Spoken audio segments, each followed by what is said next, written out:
Good evening, ladies and gentlemen. Tonight's guest is Rosebud. Nice to be here.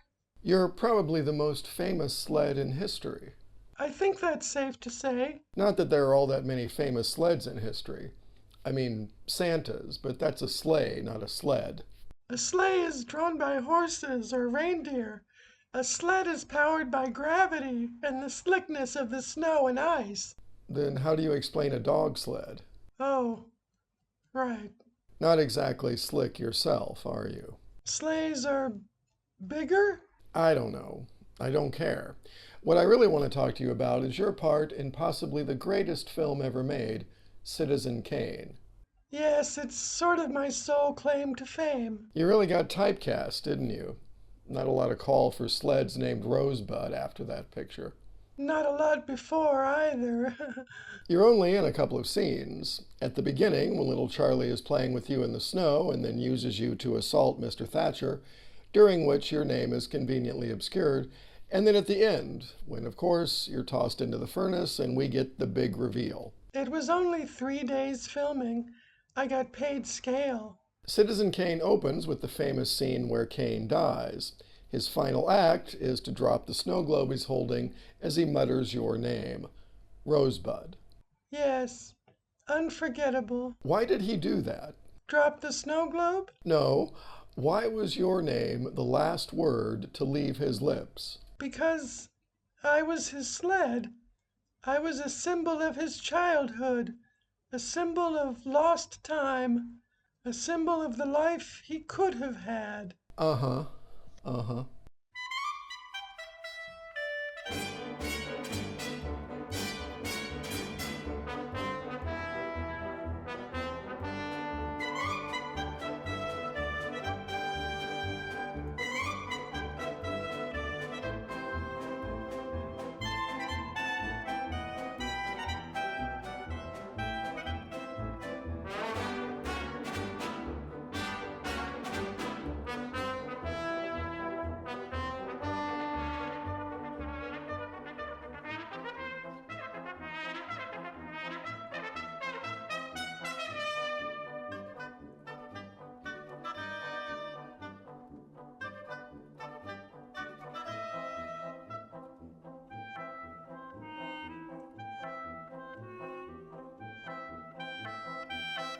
As mentioned, your role in Citizen Kane has always been interpreted as symbolic.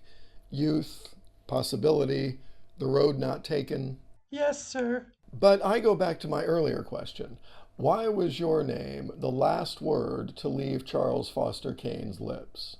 We've already discussed this, Shirley. I propose that the reason your name was the last word to leave Charles Foster Kane's lips was because you had broken up with him 3 days before. What? You were his lover, his paramour, his lifelong companion. Don't bother denying it. I have sworn affidavits here from 4 different nurses who took care of him in his declining years. You were by his side, always. No, that's not true. You were there through his marriage to Emily Kane.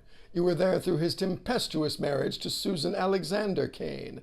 You were by his side, always, up until 3 days prior to his death. It's not true. The lies have to stop, Ms. Rosebud. The truth is out. What happened, Rosebud? What happened 3 days before his death?